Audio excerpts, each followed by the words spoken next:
Alright, सो देखिए अब हम क्या देख रहे हैं कि हमने तो ये डिपॉजिट करने हैं ना, ये तो हमारे डिपॉजिट हो जाएंगे हर साल। तो हम कहेंगे value at the end year हर साल हमारा कितना होगा।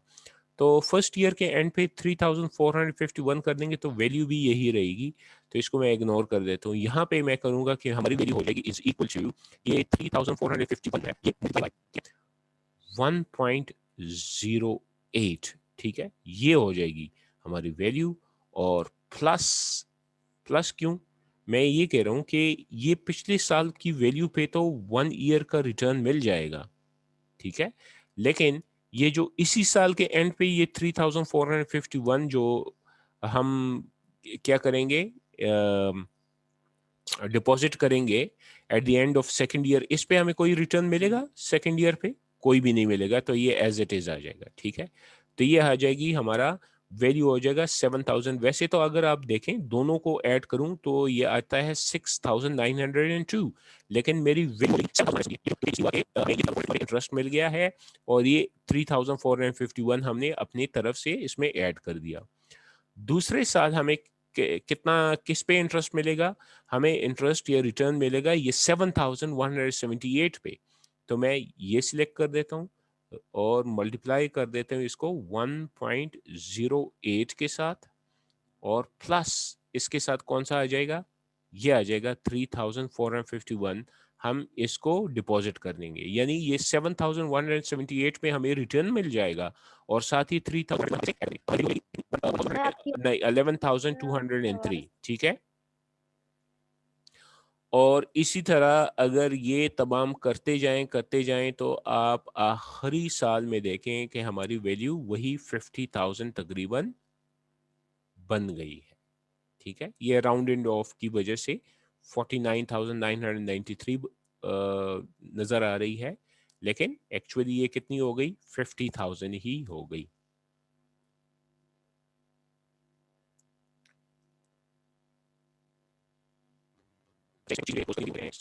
इसकी वजह से स्पीड कंप्रोमाइज हो रहा है।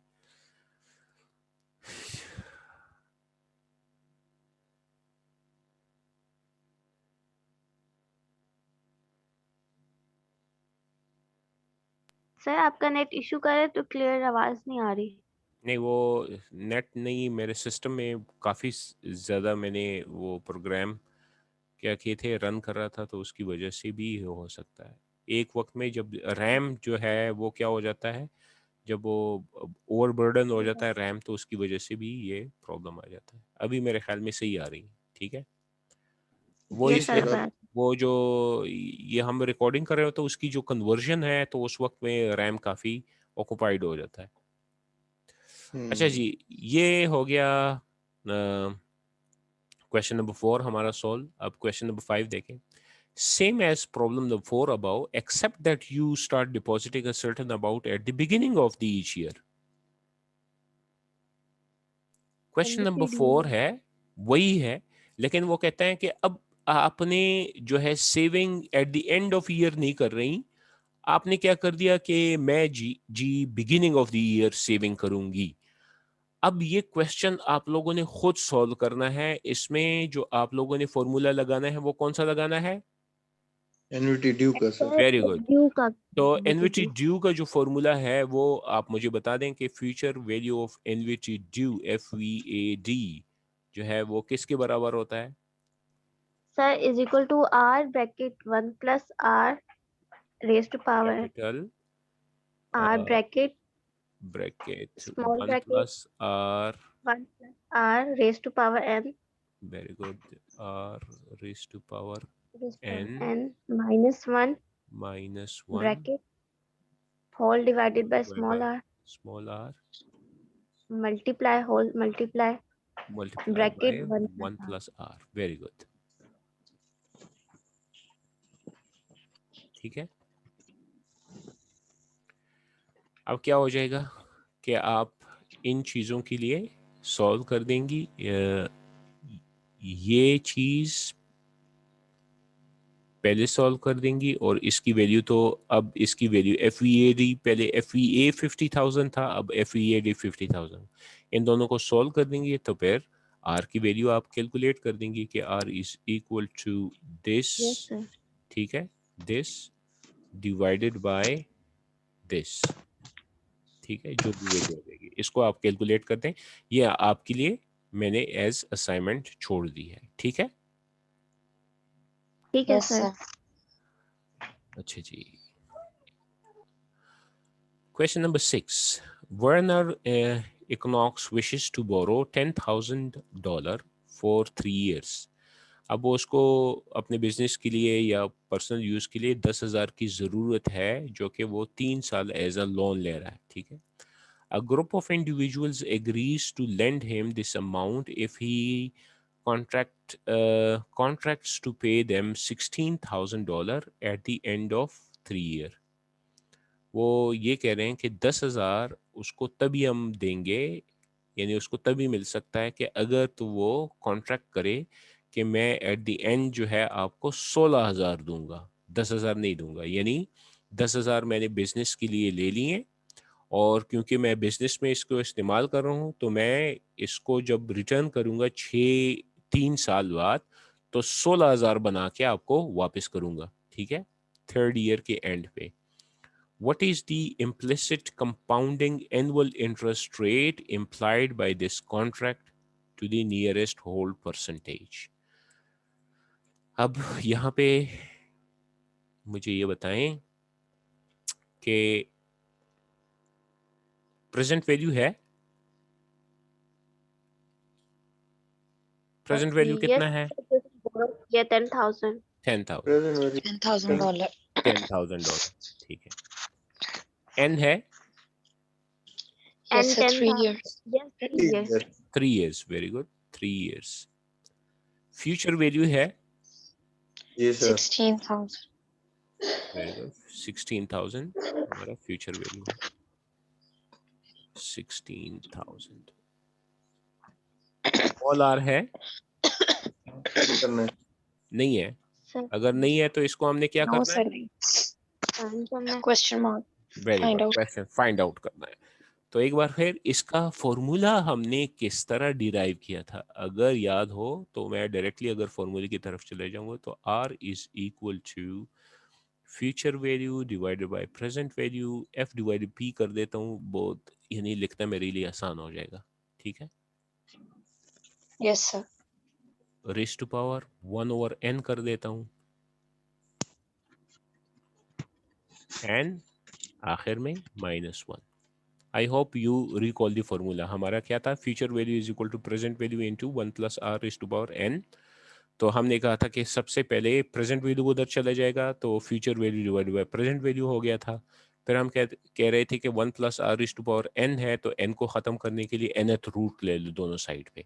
तो हमने nth रूट ले लिया, तो future value divided by present value raise to power 1/n हो गया, और 1 + r रेज़ टू पावर जो 1/n हो रहा था, तो n आपस में कैंसिल हो गए थे। फिर 1 जो रह गया था यहाँ पे प्लस था, वहाँ पे जाके माइनस हो गया। तो इस पे सॉल्व करके मुझे रेट ऑफ रिटर्न बता दें। What Yes is sir. The required rate of return?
Sir, 1.22 आ रहा है.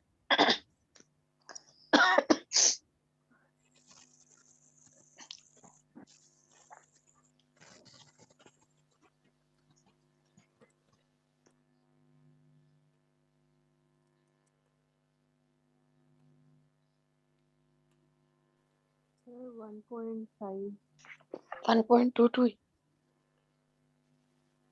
मेरे ख्याल में तो 16.96% है सर सर मेरा एक मिनट रुकिए तो या दोबारा 17%। पॉइंट समथिंग परसेंट आ रहा है, 15 देखें सर 1 चले ओवर अगर मैं n है यहाँ ना, पे तो उसका step- 0.3 आ रहा है देखें ना। पहले फ्यूचर विद 16,000 है ना, मैं यहाँ पे लिख यस देता हूँ। सर, पहले आपका ये होगा 16,000 डिवाइडेड बाय 10,000, ये होगा ना, 10,000। यस सर, ठीक है, ये हो गया, तो 1.6 आ गया, ठीक है। Okay sir. अच्छा 1.6 का कितना रूट लेना है? Sir 1 1 by n 1 by n के 1 बाई एन जो है यानी थर्ड रूट, 0.3 ठीक है।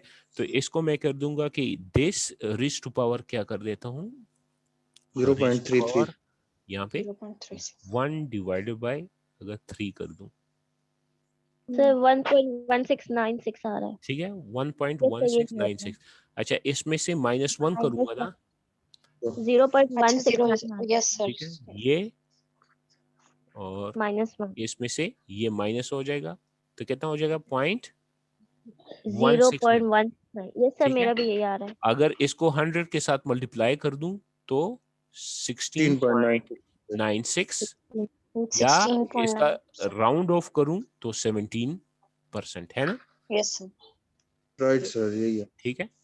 तो ये आपका आंसर 17%, क्योंकि उसने कहा है कि राउंडेड ऑफ है। यहाँ पे क्या लिखा हुआ है, सर होल 100 से परसेंटेज। क्यों किया है? देखें यहाँ पे जो हमारे पास आ गया तो वो तो पॉइंट्स में आ गया ना, जब पॉइंट्स Yes, को हम परसेंटेज 100 में परसेंटेज में जब कन्वर्ट करते हैं तो मल्टीप्लाई बाय 100 कर देते हैं, ठीक है। सर समझ आ अच्छा गई। ये हो गया। अब इसके बाद हमारे पास है problem number 7। You have been offered a note with 4 years to maturity। अच्छा ये इसमें एक और चीज़, तो सॉरी, इसमें मैंने कहा कि क्योंकि मैंने आपकी ब्रेन बिल्डिंग करनी है तो उसके मुताबिक मैंने आप लोगों से एक और क्वेश्चन करना है थोड़ा सा। अच्छा यहाँ पे इसको पता चल गया कि अगर मैं बिजनेस के लिए कितना ले रहा हूँ, बिजनेस के लिए अगर मैं लूँ 10,000 ले रहे हैं। 10,000 लूँ तो मुझे 16,000 पे करनी होंगी, यानी मुझे इनको 17% पे करना होगा, है ना। Yes sir. अच्छा अब ये फैसला कैसे करेगा अगर ये बिजनेसमैन है कि मैं ये लोन ले लूं या ना लूं? सर एक तरह से तो ऐसे फैसला हो सकता है कि वो जो बिजनेस कर रहा है उसमें रिटर्न कितना आ रहा है एनुअल, वेरी अगर गुड।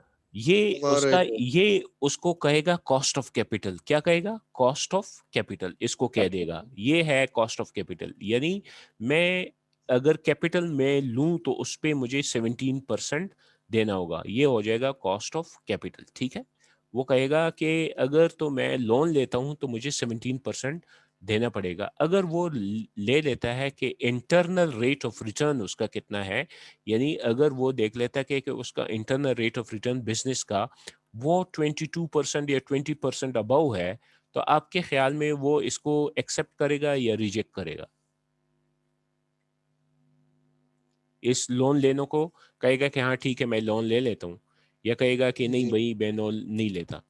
अगर उसका सर इससे इंटरनल रेट ऑफ रिटर्न, उसका अपना बिजनेस 20% जनरेट करके इसको दे रहा है। तो सर नहीं नहीं ले अगर रिटर्न उसको 20% आ रहा है तो फिर ले लेगा ना, क्योंकि ले 70% लेगा। हाँ बिल्कुल, वो करेगा उसको कि देना पड़ेगा। 20% मुझे मिलेंगे, तो देखिए तो सर मेरा तो पैसा ही 70%। नहीं है, मुझे मुफ्त में कितना मिल जाएगा? 3%, ठीक है। या वो ये कह सकता है कि नहीं भाई 3% इतनी मैं ख्वारी करूँ और फिर सारा का सारा इसको चला जाए। अगर फिर वो ये कह सकता है कि फॉर एग्जाम्पल अगर मुझे 25% तक मिल रहा है तो ठीक है, 25% तक मैं बिजनेस में जनरेट करूँ, वो पैसा तो मेरा अपना नहीं है, किसी और का पैसा है, तो 17% उसको चला जाएगा, बाकी मेरे पास कितना रह जाएगा? 8%। 7%, 8%, 8%। 8%। मुझे 8% विदाउट इन्वेस्टिंग एनी मनी मुझे मिल जाएगा, 8% मेरी अपनी दुकान से, तो वो इसको क्या करेगा? एक्सेप्ट करना शुरू करता है। तो यूजुअली ये जो लोन ले लूं या ना लूं, उसके लिए यही क्या किया जाता है, फैसला किया जाता है कि मेरा बिजनेस मुझे कितना रिटर्न जनरेट करके दे रहा है, और यूजुअली इन्वेस्टर जो है वो मुझसे कितना डिमांड कर रहे हैं कि मैं उसको कितना परसेंट दूं। तो अगर वो देख लेता है कि मेरा बिजनेस जो जनरेट कर रहा है वो ज़्यादा है उससे जो कि मैं दे रहा हूँ, तो ओबियसली वो उस फाइनेंसिंग को एक्सेप्ट कर देगा। अगर वो देख रहा है कि नहीं, फाइनेंसिंग की कॉस्ट उसकी जो इंटरनली जनरेटेड रिटर्न्स हैं उसकी इक्वल है या उससे ज़्यादा है, तो वो उसके लिए काबिल कबूल नहीं होगा। ठीक है। अच्छा, यहाँ पे अब हम देखते हैं दूसरा क्वेश्चन है, you have been offered a note with 4 year maturity. Note का मतलब ये है कि कोई फाइनेंशियल सिक्योरिटी है, वो फाइनेंशियल सिक्योरिटी आपको ऑफर किया गई है और वो कहते हैं कि 4 ईयर मैच्योरिटी है इसकी, इसका मतलब है कि इसके पैसे आपको 4 साल बाद मिलेंगे, अभी कुछ नहीं मिलेगा आपको। Which will pay you 3,000 eight the end of each of 4 year. अच्छा, वो ये कह रहा है कि ये जो नोट है इसकी जो फाइनेंशियल सिक्योरिटी है ये ऐसी सिक्योरिटी है कि हर साल आपको $3,000 हर साल के आखिर में 4 साल तक मिलते जाएंगे। The price of the note to you is 10,200। अब वो जो बेचने वाला है ना, फाइनेंशियल सिक्योरिटी बेचने वाला है, वो कहता है कि ये 10,200 यानी प्राइस टू यू, आपको उसने ऑफर किया कि 10,200 में मुझसे ले लो, 10,200, और हर साल आपको इस पे $3,000 मिलते जाएंगे साल के आखिर में। What is the implicit compounding annual interest rate you will receive to the nearest whole percent? अब यहाँ पे एक जो चक्कर है वो ये है कि ये जो 3,000 है हमें कितनी बार मिल रहे हैं? सर 4 दफा मिल रहे हैं चार ये दफा। कुछ वेरी गुड, 12,000 चार दफा मिल रहे हैं। तो इसका मतलब है कि हर साल के आखिर में 4 दफा जब मिल रहे हैं, तो हर साल के आखिर में मिल रहे हैं, तो ये क्या हो गया हमारा? ये तो हो गया हमारा आर, फ्यूचर वैल्यू। यानी नहीं, ये हमारा हो गया कैपिटल आर, है ना? यानी यस अगर सर। तो यहाँ पे देखें, अगर तो मैं 10,200 दे दूंगा तो मुझे हर साल के आखिर में कितने मिलेंगे? 3,000। 3,000। ठीक है, तो मतलब यह है कि मुझे 3 मल्टीप्लाई बाई 4 12,000 मिलेंगे। 10,200 मैं इसमें क्या करूंगा? इन्वेस्ट करूंगा, तो मुझे तकरीबन 3,000 हर साल के एंड पे मिलेंगे। तो एन जो है यानी नंबर ऑफ ईयर जो है वो तो 4 है, लेकिन हमसे मांगा क्या गया है? वो मांगा गया है हमसे स्मॉल आर। स्मॉल आर मांगा गया है, रेट ऑफ रिटर्न मांगा गया है। अब रेट ऑफ रिटर्न मांगा गया है तो ऑब्वियसली हमने इसमें कौन से फॉर्मूले से रेट ऑफ रिटर्न निकालना है? ऑब्वियसली यहाँ पे हमें एनवीटी का फॉर्मूला चाहिए। ठीक है, एनवीटी के फॉर्मूले के मुताबिक हमने अपना क्या है वो कंपाउंडिंग इंटरेस्ट रेट जो है या रिक्वायर्ड रिटर्न जो है वो कैलकुलेट करना है। इसके लिए मैं जल्दी से यहाँ पे देख लेता हूँ कि यहाँ पे हमें जो फॉर्मूले दिए गए हैं, क्या इसमें दिया गया है 1+i? हाँ, ये टेबल से फिर हमें करना पड़ेगा, टेबल के बगैर ये नहीं हो सकता।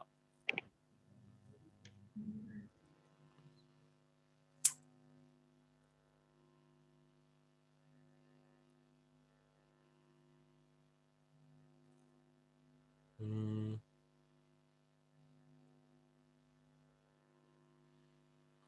चलिए टेबल से कर देते हैं, टेबल से भी आसान है प्रेजेंट वैल्यू, और ये क्योंकि इसका आर कैलकुलेट करना सिर्फ टेबल से होगा, आर जो स्मॉल आर है। Sir present value of NET से भी तो आर की वैल्यू हम हाँ, फाइंड वो कर सकते हैं। वो थोड़ा सा बहुत ज़्यादा लंबा हो जाएगा, उसको कैलकुलेट करना थोड़ा सा मैथमेटिकली जो है वो मुश्किल हो जाता है। तो इसलिए यहाँ पे मैं देख रहा हूँ अगर फॉर्मूला दिया गया है तो ठीक है, नहीं नहीं मुझे इतना तो याद है कि ये यूजुअली टेबल यूज़ करते हुए इस्तेमाल तो होता है। वैसे हम अपनी मर्जी से कर सकते हैं ना, जिस मेथड से भी करें। हाँ, लेकिन वो जो मेथड है ना वो इतना लंबा हो जाएगा कि उसमें आप लोगों को यानी मैथमेटिकली एक्सपर्टी अगर ना हो तो वो फिर सॉल्व नहीं हो सकता। चलिए मैं इसको टेबल के लिहाज से आपको बता देता हूँ कि टेबल के लिहाज से हम इस क्वेश्चन को कैसे सॉल्व करेंगे। ठीक है, यूजिंग टेबल। अच्छा, यहाँ पे मैं लिख लूँगा कि हमारे पास जो गिवन वैल्यू है वो क्या क्या है। एक तो हमारे पास गिवन वैल्यू ये है जो कि है present value of ordinary loan एनविटी, note. ठीक है, वो कहता है एट द एंड, तो मैं यहाँ पे लिख लूंगा PVA, ठीक है, PVA, वो PVA हमें पता है कि 10,200 है, ये 10,200 10,200, ठीक है। दूसरा मुझे N पता है, N कितना है, 4 years। 4 years, ठीक है। तीसरा जो मुझे पता है वो ये पता है कि हमारा कैपिटल R जो है, यानी ईच ईयर हमें 3,000 कितना है, 3,000। 3,000, वेरी गुड, 3,000। और हमें जो नहीं पता वो है स्मॉल r, ठीक है, ये हमें पता नहीं है। अच्छा, अगर तो हम टेबल का मेथड इस्तेमाल करें तो टेबल का मेथड ये है कि हम ये लेते हैं present value of एनविटी PVA is equal to R multiply by present value interest factor of NVT PVIFA, present value interest factor of ordinary NVT with यहाँ पे आएगा R परसेंटेज और nth period.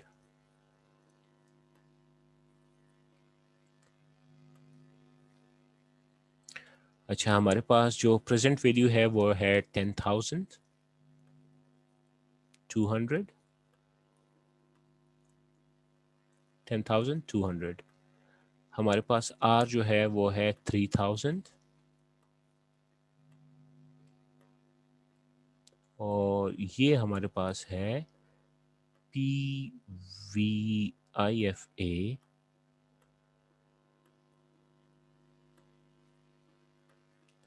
Eight R percentage जो कि हमें पता नहीं है, और कौन सा ईयर, 4 ईयर, 4 ठीक है, ये 4 ईयर हो गया। सिंपली ये R यहाँ पे मल्टीप्लाई है, वहाँ पे जाके डिवाइड हो जाएगा, तो मैं डायरेक्टली आंसर लिख लेता हूँ। डायरेक्टली मुझे बताएं कि 10,200 को 3,000 पे डिवाइड करें तो क्या आंसर आता है।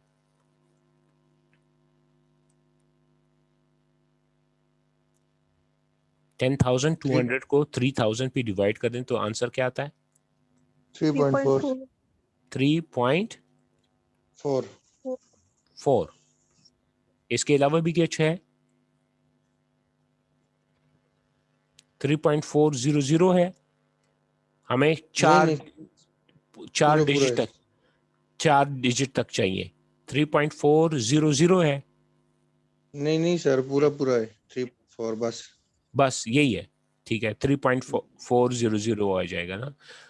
यानी जब डेसिमल पॉइंट एक ही आ जाता है तो उसके बाद इतना ही आएगा। कंफर्मेशन के लिए मैं खुद कर देता हूँ, ठीक है, ताकि मुझे शक ना रहे। तो मैं कहूँगा 10,200 डिवाइडेड बाय 3,000, 3,000 है ना, हाँ इतना ही आएगा, ठीक है, 3.4, तो मतलब 3.4000। अब हम क्या करेंगे, अब हम जाएंगे इसके टेबल में, present value interest factor of एनविटी table में, और वहां पे जाके मैं देख लूंगा, क्या देखूंगा कि मैं देखूंगा कि present value interest factor of एनविटी के कौन से परसेंटेज के 4th ईयर में 3.44 लिखा गया है। तो वो मुझे बता देगा कि ये 3.44 इस टेबल के, ये जो R इतनी परसेंटेज है उसके नीचे 3.4 आ रहा है, तो मुझे पता चल जाएगा कि मेरा R कितना है। तो मैं बुक के आखिर में यहाँ पे आप देखेंगे अपेंडिक्स में क्लिक कर देता हूँ, और ये मेरे ख्याल में है टेबल नंबर 4 जो कि प्रेजेंट वैल्यू। ये पहला है फ्यूचर वैल्यू इंटरेस्ट फैक्टर, ये है प्रेजेंट वैल्यू इंटरेस्ट फैक्टर, ये है future value interest factor of एनविटी, और ये मेरे ख्याल में है present value interest factor of एनविटी, ये टेबल नंबर 4। तो इसको मैंने क्लिक कर दिया, ये टेबल नंबर 4 ओपन हो गया। यहाँ पे आप देखें present value of interest factor of एनविटी लिखा गया है, ठीक है, बल्कि यहाँ से शुरू है, ठीक है। तो अब कौन सा ईयर मैंने देखना है, ये वाला 4th ईयर, ये वाला है ना, यहाँ पे हमारा present value of annuity factor कितने साल का है? 4 साल का है, 4 साल का है ना, जी सर। ठीक है। तो ये देखें, ये पहला साल पीरियड है, तो 1 2 3 4 चौथे साल। तो अब मैं देखूंगा कि चौथे साल 3.4 कब हो जाता है। 1% हो तो 3.9 है, 2% हो तो 3.8 है, 3% हो तो 3.7, 4% हो तो 3.6 6। है। तो यहाँ पे मैं जाते जाते अगर देखूं कि 3.4, तो यहाँ पे देखें कि 6% पे 3.465 है और 7% पे 3.387 है। तो कौन सा मैं ले लूं? 6% सर, 3.465। वैसे आपके ख्याल में नियरेस्ट कौन सा है राउंडिंग ऑफ में? यही है, 6 है सर। सर ये 3.89 अगर तो इसको मैं राउंड ऑफ करूं, ये 6% वाले इस नंबर को, ये 3.5 नहीं बनेगा, ये वही ना सर, तो 3.38 वाला जो है ना ये बनेगा ये वाला 3.4, बनेगा। तो हम क्योंकि कहेंगे 8 जो है ना राउंड ऑफ करके 4 वेरी हो गुड, जाएगा आगे हम 3। कहेंगे कि 7% राउंडेड ऑफ के लिहाज से हमारा कितना बनता है? 7%। तो 7। हमारा आर कितना निकल आया? 7%। 7%, ठीक है। यहाँ 7%। पे हमने देखा, देखें ये 7% है, ये फर्स्ट ईयर, सेकंड, थर्ड और ये 4th ईयर। तो हमने देखा कि 4th ईयर यहाँ पे present value of annuity factor के टेबल में गए, 4th ईयर हमने लिया और उसका वो आर देखा जहां पे वैल्यू 3.4 है। तो हमने देखा कि 3.4 वैल्यू राउंडेड ऑफ में 7% के नीचे आती है। तो इसका 7%। मतलब है कि आर हमारा कितना है? 7%, 7%। ठीक है। ये हमारा क्वेश्चन यस। हो गया सॉल्व। अच्छा, time value of money problems कितने हैं? ये है प्रॉब्लम्स। तो ये क्वेश्चन हमारा सर हो रिदा गया, का मैसेज आया, उसका इंटरनेट इशू हो रहा है, उसने अटेंडेंस लगा दी है। ठीक है। अच्छा, अब इसके बाद हम क्वेश्चन नंबर 8 लेते हैं। Sales for PG Cramer company were $500,000 this year. इस साल $500,000 की उसकी सेल थी, and they are expected to grow at a compounding rate of 20% for the next 6 years. What will be the sales figure at the end of each of the next 6 years? ठीक है, अब cell कितनी है? तो ये $500,000। क्या हो गई? Present value, present yes value. Sir. ठीक है। फिर वो कहता है कि ये कितनी परसेंट पे ग्रो कर रही है? 20%। 20% पे। वो कहता है कि आपने एक सेल्स फोरकास्ट बनाना है, सेल फोरकास्ट, कि अगर 5 लाख अब है तो 1 साल बाद कितना होगा 20% पे, 2 साल बाद कितना होगा, 3 साल बाद कितना होगा, 4 साल बाद कितना होगा, 5 साल बाद कितना होगा। इसको आप लोगों ने खुद यानी सॉल्व सर करना है। एवरी ईयर एवरी ईयर 20% का जो है एफ ना हमने इंक्रीज कैलकुलेट हो करना है। रहा है। Very yes good. सर। हमारा ये हो गया 0 1 2 3 और ये कब तक 3 होगा? 4 5 6 तक। ईयर। 6 ईयर, ठीक है। ये हो गया 6 ईयर। तो हम क्या करेंगे, 50,000 का पहला जो है फ्यूचर वैल्यू कैलकुलेट कर देंगे, यहाँ पे लिख लेंगे। फिर इसी का फ्यूचर वैल्यू कैलकुलेट करके यहाँ पे लिख लेंगे 2 साल के लिए। फिर यस इसका सर। फ्यूचर वैल्यू कैलकुलेट करके 3 साल के लिए यहाँ पे लिख लेंगे और इस तरह करते करते 6 साल तक कर सकते हैं, 6 इयर्स तक जाएगा। ठीक है। यानी पहला वाला अगर यस कर सर। लूं तो क्या हो जाएगा, वो होगा 500,000 20%। Multiply by 1.2 raised to power 1। दूसरे का कितना होगा? 500,000 सर मल्टीप्लाई जो बाय आएगा आंसर उसी का 1.2, 20%। उसी का 20% या इसी 500,000 multiply by 1.2 raised to power 2 कर दें, ठीक है। 2 दो कर तरीके देंगे हैं। आगे, 3 4 हाँ, 5 एंड या 6। अगर इस पे करना है तो रिस्ट टू पावर लेना है, अगर तो स्टेप बाय स्टेप करना है तो हर एक के लिए 1 ही होगा, ठीक है। Yes sir. ठीक, बल्कि जल्दी से मैं इसको एक्सेल स्प्रेडशीट पे आपको बता देता हूँ कि आपके आंसर क्या आने चाहिए, ठीक।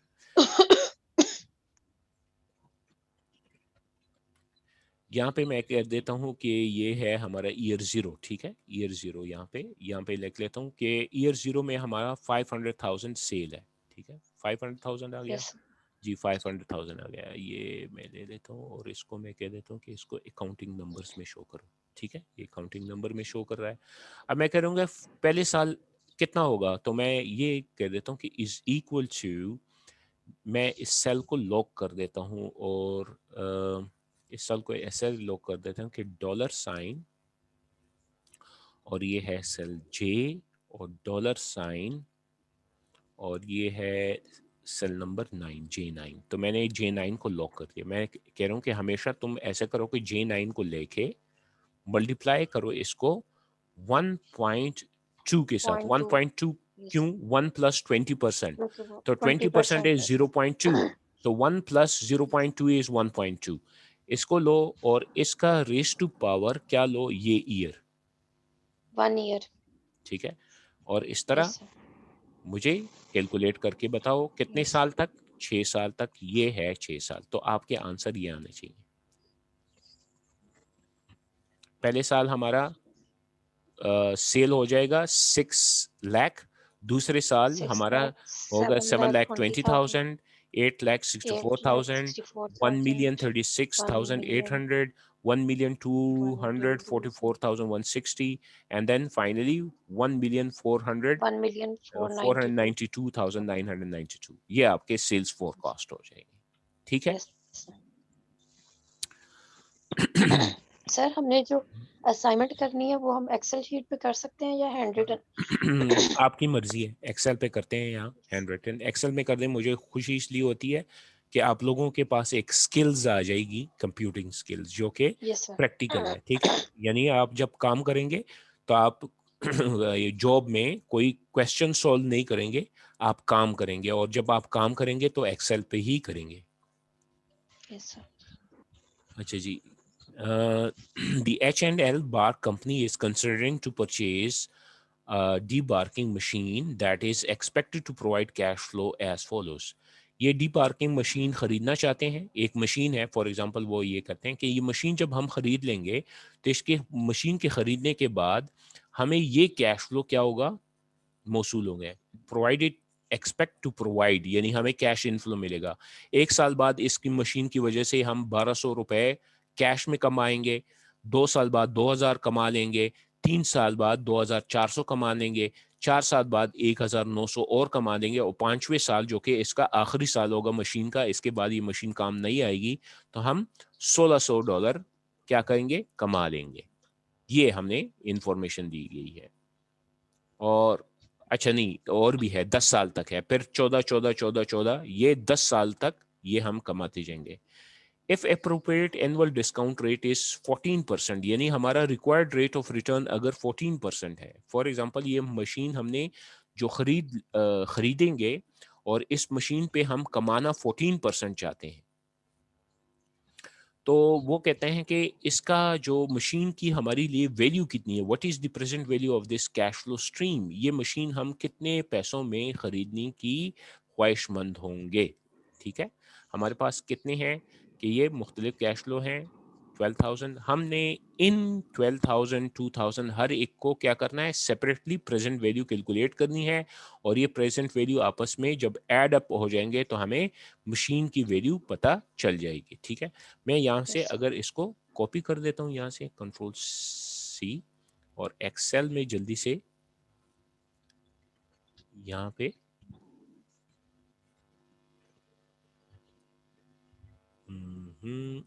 ये नहीं हो रहा,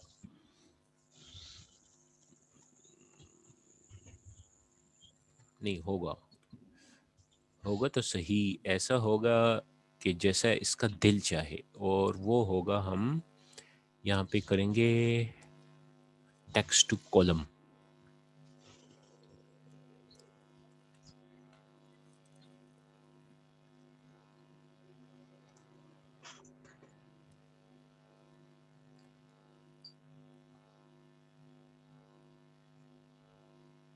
राइट, फ्लोटिंग। सर, ये रिकॉर्डिंग आप वॉल्यूम पे अपलोड कर देंगे ना?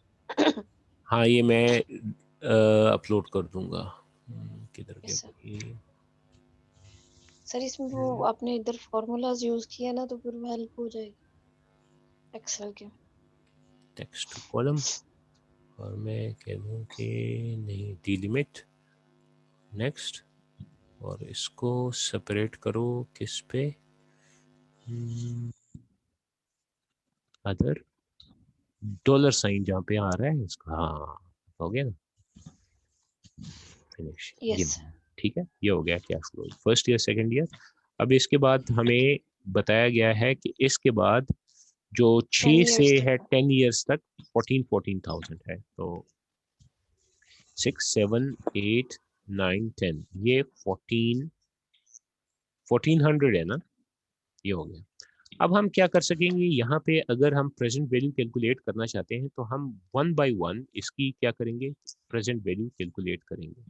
यानी इसकी प्रेजेंट वैल्यू जो हो जाएगी यहाँ पे आ जाएगी, फिर इसकी प्रेजेंट वैल्यू हम कैलकुलेट करेंगे यहाँ पे आ जाएगी, तो that's how we calculate each. लेकिन अगर तो इसको और से देखा जाए तो इस पे कोई मिनिमम वैल्यू हम रख सकते हैं कि वो मिनिमम वैल्यू हमारा एन्युटी है।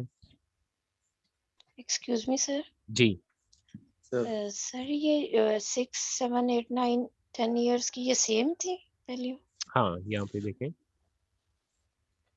14 14 ओके 14 14 14, सही ठीक है, एंड पे ओके सारी की सारी सेम थी।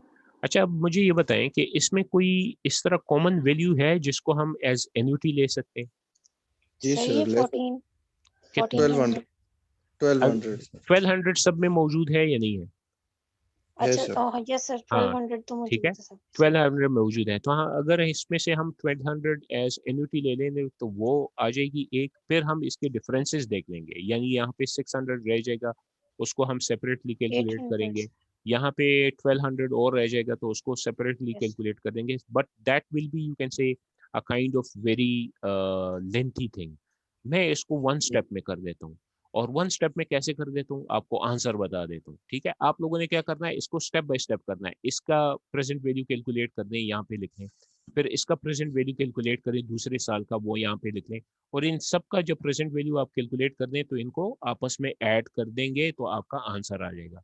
मैं वन स्टेप में आंसर यस कैसे लेके आता हूँ, मैं लिखूंगा इज इक्वल टू एनपीवी, ठीक है, और फिर ब्रैकेट स्टार्ट। अब मुझे ये कह रहा है ठीक है, मैं एनपीवी नेट प्रेजेंट वैल्यू आपको कैलकुलेट करके दूंगा, मुझे रेट बता दो क्या रेट है। तो यहाँ से मैं देख लेता हूँ कि रेट क्या है। If the implicit discount rate और अप्रूव्ड डिस्काउंट रेट 14 14%, तो इसके मैं कहूँगा 14% 14% रेट है, 14%। फिर मैंने कॉमा लगा दिया, उसने कहा कि अब मुझे वैल्यूज बता दो। तो वैल्यूज अगर तो मैं यहाँ पे क्लिक कर दूं तो ये बताएगा सर्विस कि अच्छा ये वैल्यू फर्स्ट ईयर की है, फिर मैंने शिफ्ट पकड़ दिया और एरो के साथ ये और बता दिया, एंड तक तो ये कहेगा यस कि अच्छा ठीक है, मैं इसको दूसरा मान लूंगा, इसको तीसरा चौथा पांचवा छठा सातवां आठवां नौवां 10वां। यस तो ये जैसे ही मैंने ये सिलेक्शन की तो ये keep it mind column rapid wise fills इसको सेपरेट